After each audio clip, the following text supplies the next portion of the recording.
साहब, मैं इस सांड को काबू में कर सकता हूँ। अरे भिखारी, तू ये क्या बोल रहा है? होश में भी है? तेरी औकात है इस सांड को काबू में करने की? इसे बड़े बड़े पहलवान काबू में नहीं कर पाए, तू करेगा? भाग यहाँ से। साहब, मुझे एक मौका देके देखिए। ठीक है, अगर कर दिया तो 10 करोड़ दूंगा, अगर नहीं कर पाया तो तुझे यहाँ सबके पैरों में पड़ना पड़ेगा।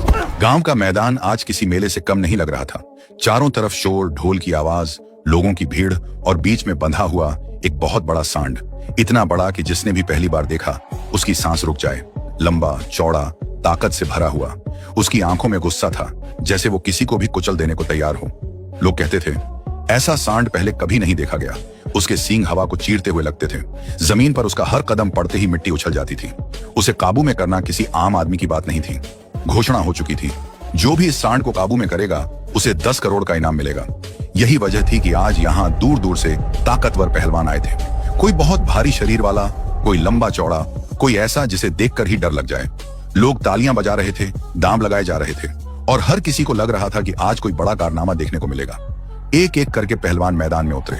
पहला गया, पूरी ताकत लगाई, लेकिन सांड ने उसे ऐसे हवा में उछाला जैसे वो कुछ था ही नहीं। दूसरा गया, उसने सांड के सींग पकड़ने की कोशिश की, लेकिन अगले ही पल जमीन पर पड़ा था। तीसरा, चौथा, कई लोग आए, लेकिन हर बार नतीजा एक ही, हार। भीड़ का जोश धीरे धीरे डर में बदलने लगा।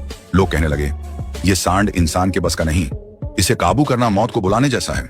उसी भीड़ में सबसे पीछे एक दुबला पतला सा लड़का खड़ा था। उम्र करीब 14 साल, फटे पुराने कपड़े, पैरों में चप्पल भी नहीं, चेहरे पर धूल, लेकिन आंखों में कुछ अलग था। डर नहीं, बल्कि ध्यान। उसका नाम था अमन। अमन कोई आम लड़का नहीं था। वो गांव की गलियों में घूम घूम कर खाली बोतलें और प्लास्टिक बटोरता था। दिन भर मेहनत करता, शाम को उन्हें बेचता और जो थोड़े बहुत पैसे मिलते उनसे घर चलता। घर, अगर उसे घर कहाँ जा सके। एक छोटी सी टूटी फूटी झुग्गी, छत से पानी टपकता, दीवारें कभी भी गिर सकती थी। उसी झुग्गी में उसकी माँ रहती थी, बहुत बीमार, अक्सर खांसती रहती, बिस्तर से उठ भी नहीं पाती थी। अमन के पिता, वो तो बहुत पहले चले गए थे। जब अमन सिर्फ 8 साल का था तब एक हादसे में उसके पिता की मौत हो गई थी। उस दिन के बाद से अमन की जिंदगी बदल गई थी। खेलना, हंसना, बचपन सब खत्म हो गया था। लेकिन उसके पिता की एक चीज आज भी उसके साथ थी, यादें। उसके पिता जानवरों को काबू में करने में बहुत माहिर थे। गांव में जब भी कोई जानवर बेकाबू हो जाता, लोग उन्हीं को बुलाते थे। अमन अक्सर दूर खड़ा होकर अपने पिता को देखता था। वो ध्यान से समझता कि कैसे डर नहीं दिखाना है, कैसे जानवर की आंखों में आंखें डालकर खड़ा रहना है, कैसे उसकी ताकत को उसकी कमजोरी बनाना है। उसके पिता उसे कहते थे, बेटा, जानवर ताकत से नहीं, दिमाग और धैर्य से काबू होता है। आज वही बातें अमन के दिमाग में घूम रही थी। मैदान में खड़ा वो सांड, अमन उसे देख रहा था। भीड़ नहीं, इनाम नहीं, सिर्फ सांड। अचानक अमन आगे बढ़ा। लोगों ने उसे देखा, फिर हंस पड़े। अरे ये बच्चा यहाँ क्या कर रहा है? लगता है भटक गया है, ये तो खुद हवा में उड़ जाएगा। अमन सीधा उस आदमी के पास गया जो प्रतियोगिता करवा रहा था। धीमी लेकिन साफ आवाज में बोला, मैं इस सांड को काबू कर सकता हूँ। एक पल के लिए सन्नाटा छा गया, फिर जोर जोर से हंसी गूंज उठी। किसी ने कहा, तू खुद को संभाल नहीं सकता, सांड को क्या संभालेगा? किसी ने मजाक उड़ाया, अगर कर लिया तो 10 करोड़ तेरे। अमन चुप रहा। उसके चेहरे पर गुस्सा नहीं था, बस एक भरोसा था। वो जानता था ये सिर्फ इनाम की लड़ाई नहीं है, ये उसकी माँ की जिंदगी की लड़ाई है। भीड़ में शोर था, लेकिन अमन के कानों में बस एक ही आवाज गूंज रही थी, उसके पिता की। डर दिखाया तो हार गया। और यहीं से शुरू होती है अमन की असली कहानी।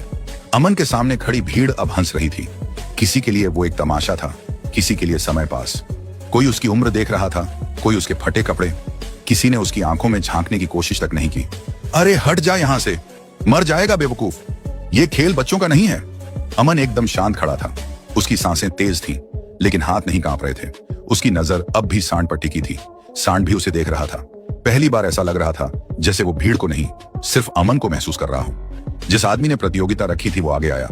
उसने ऊपर से नीचे तक अमन को देखा और हंसते हुए बोला, सुन लड़के, ये कोई खेल नहीं है, अगर कुछ हो गया तो मैं जिम्मेदार नहीं। अमन ने सिर हिलाया, मुझे मंजूर है। भीड़ फिर हंस पड़ी।